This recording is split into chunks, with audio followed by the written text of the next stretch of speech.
Matius pasal 20. Perumpamaan tentang orang-orang upahan di kebun anggur. Adapun hal kerajaan surga sama seperti seorang tuan rumah yang pagi-pagi benar keluar mencari pekerja-pekerja untuk kebun anggurnya. Setelah ia sepakat dengan pekerja-pekerja itu mengenai upah sedinar sehari, ia menyuruh mereka ke kebun anggurnya. Kira-kira pukul 9 pagi ia keluar pula dan dilihatnya ada lagi orang-orang lain menganggur di pasar. Katanya kepada mereka, "Pergi jugalah kamu ke kebun anggurku, dan apa yang pantas akan kuberikan kepadamu." Dan mereka pun pergi. Kira-kira pukul 12 dan pukul 3 petang, ia keluar pula dan melakukan sama seperti tadi. Kira-kira pukul 5 petang ia keluar lagi dan mendapati orang-orang lain pula. Lalu katanya kepada mereka, "Mengapa kamu menganggur saja di sini sepanjang hari?" Kata mereka kepadanya, "Karena tidak ada orang mengupah kami." Katanya kepada mereka, "Pergi jugalah kamu ke kebun anggurku." Ketika hari malam, tuan itu berkata kepada mandurnya, "Panggillah pekerja-pekerja itu dan bayarlah upah mereka, mulai dengan mereka yang masuk terakhir hingga mereka yang masuk terdahulu."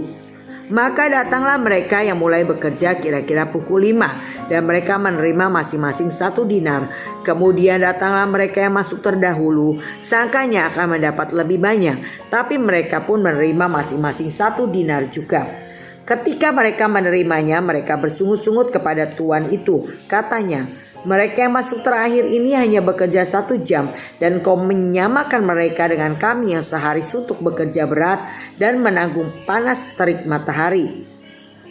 Tapi tuan itu menjawab seorang dari mereka, "Saudara, aku tidak berlaku tidak adil terhadap engkau. Bukankah kita telah sepakat sedinar sehari? Ambillah bagianmu dan pergilah. Aku mau memberikan kepada orang yang masuk terakhir ini sama seperti kepadamu. Tidakkah aku bebas mempergunakan milikku menurut kehendak hatiku? Atau iri hatikah engkau karena aku murah hati?"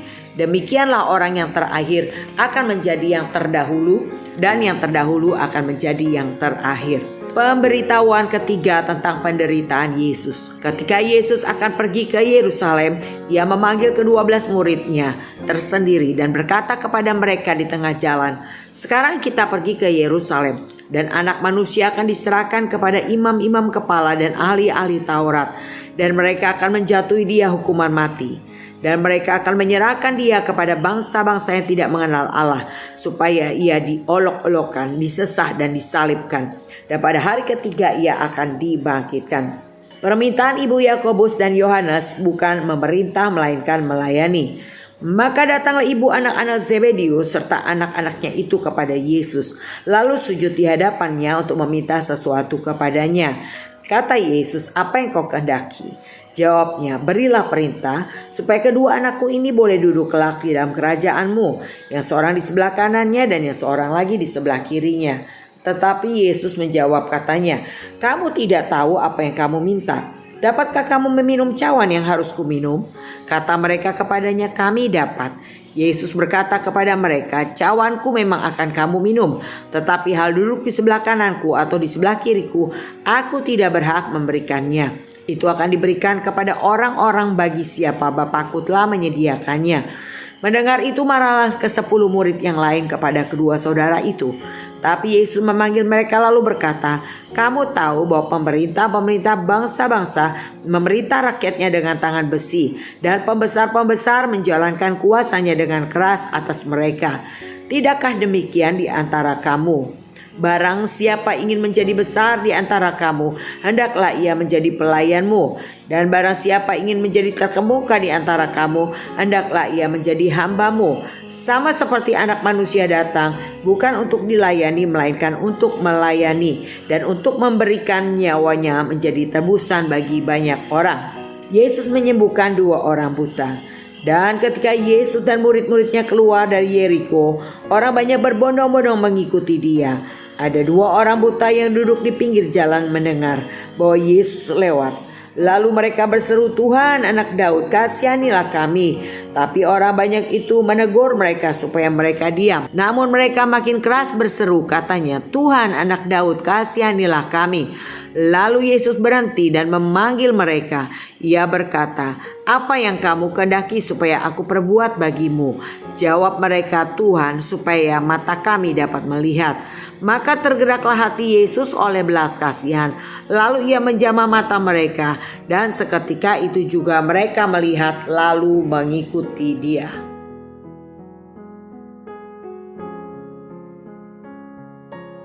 Pasal 20, perumpamaan tentang orang-orang upah di kebun anggur. Pagi-pagi benar keluar rumah untuk mencari orang yang akan bekerja di kebun anggurnya. Dan mereka sepakat dengan 1 dinar sehari. Demikian pula kira-kira pukul 9 pagi dilakukannya dengan hal yang sama. Pukul 12 siang, pukul 3 siang, dan pukul 5 sore. Ketika malam hari, maka dipanggil mandor-mandornya untuk memberi upah, baik yang pagi-pagi benar, pukul 9, pukul 12, pukul 3, dan juga pukul 5 sore. Dan dimulailah diberikan upah kepada orang yang masuk terakhir, yaitu yang bekerja pukul 5 sore, dikasih upah 1 dinar.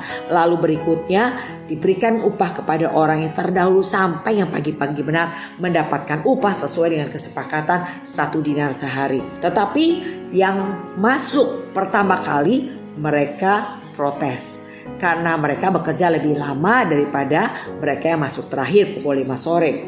Tetapi Tuhan itu berkata, "Bukankah kita sepakat dengan 1 dinar sehari? Tidakkah aku bebas mempergunakan milikku menurut kehendak hatiku, atau iri hatikah kamu?" Saudara, saya percaya saudara mengikuti Yesus dan melayani Tuhan baik dari 40 tahun yang lalu, atau 10 tahun yang lalu, atau bahkan baru 1 bulan yang lalu saudara melayani Tuhan. Tuhan memperhitungkan dengan upah yang sama. Juga bicara tentang pekerjaan, apapun bicara pekerjaan, melayani pekerjaan Tuhan, upahnya sama 1 dinar.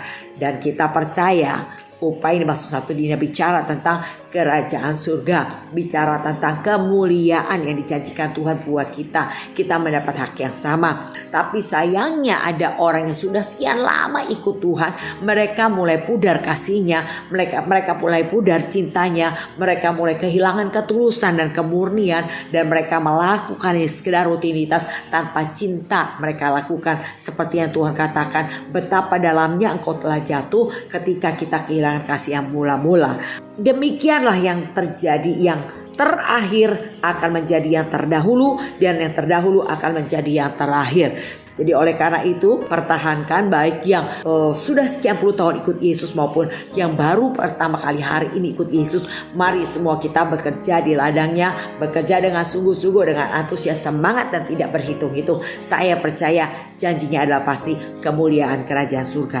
Pemberitahuan ketiga tentang penderitaan Yesus. Dan Yesus memanggil ke-12 muridnya, "Sekarang kita pergi ke Yerusalem, dan Anak Manusia akan diserahkan kepada imam-imam kepala dan ahli Taurat, dan mereka akan menjatuhi dia hukuman mati.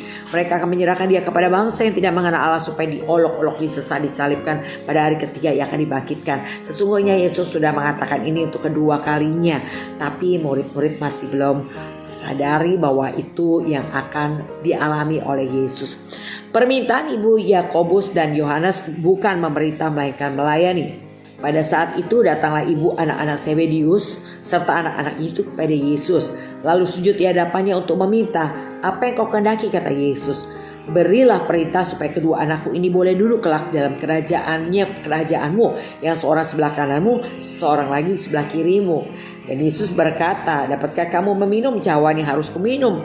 Mereka asal saja berkata, "Kami dapat." Dan Yesus berkata, "Cawanku memang akan kamu minum, tapi hal duduk sebelah kanan atau sebelah kiri aku tidak berhak memberikannya. Itu akan diberikan kepada orang-orang bagi siapa Bapakku telah menyediakannya." Jadi saudara, dalam melayani Tuhan, menjadi murid Tuhan, saudara gak usah pusing bagaimana atau di mana kita akan duduk di tahta Tuhan. Apakah di sebelah kiri atau sebelah kanan, atau di tempat yang tinggi atau tempat yang rendah. Hari ini yang harus saudara lakukan. Lakukan semua perintah Tuhan. Bersama dengan Roh Kudus kita bisa melakukannya dan kita akan mencapai tempat yang tinggi dikatakan.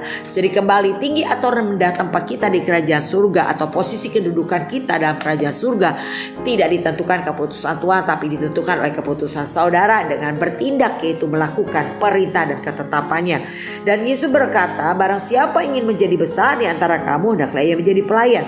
Dan barang siapa ingin menjadi terkemuka di antara kamu, hendaklah ia menjadi hambamu. Contoh apa? Saudara melayani, saudara bawa jiwa-jiwa, maka yang saudara lakukan, saudara harus bayar harganya. Yaitu saudara mungkin seorang pemimpin atau gembala kul atau gembala komsel.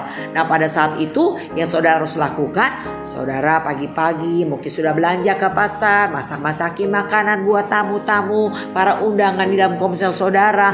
Mungkin juga saudara menjemput mereka, mengantar pulang mereka. Nah itu adalah seorang pemimpin. Demikian saudara mempersiapkan bahan-bahan materi yang akan dibagikan. Nah itu seorang pemimpin harus menjadi seorang pelayan. Jadi bukan seorang pemimpin hanya memerintah, tapi seorang pemimpin dalam kehidupan rohani harus menjadi seorang pelayan. Kalau mau jadi terkemuka, maka hendaklah ia menjadi hambamu. Sedemikian ya saudara. Sama seperti Tuhan Yesus sudah mengajarkan kepada kita bahwa dia datang bukan untuk dilayani, tapi untuk melayani dan bahkan memberi nyawanya menjadi tebusan bagi banyak orang. Itu yang dilakukan oleh Tuhan Yesus buat kita semuanya.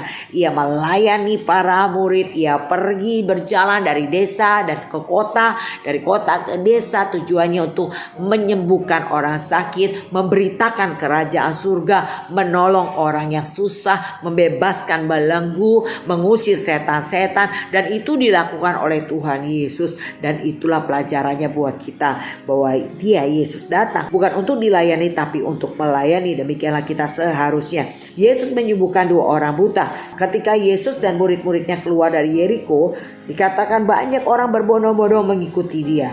Ada 2 orang buta yang duduk di pinggir jalan mendengar bahwa Yesus lewat. Mereka berseru dengan kuat, "Tuhan, Anak Daud, kasihanilah kami." Tapi orang banyak itu menegur mereka supaya mereka diam. Namun mereka gak diam, tapi mereka makin keras berseru, katanya, "Tuhan, Anak Daud, kasihanilah kami."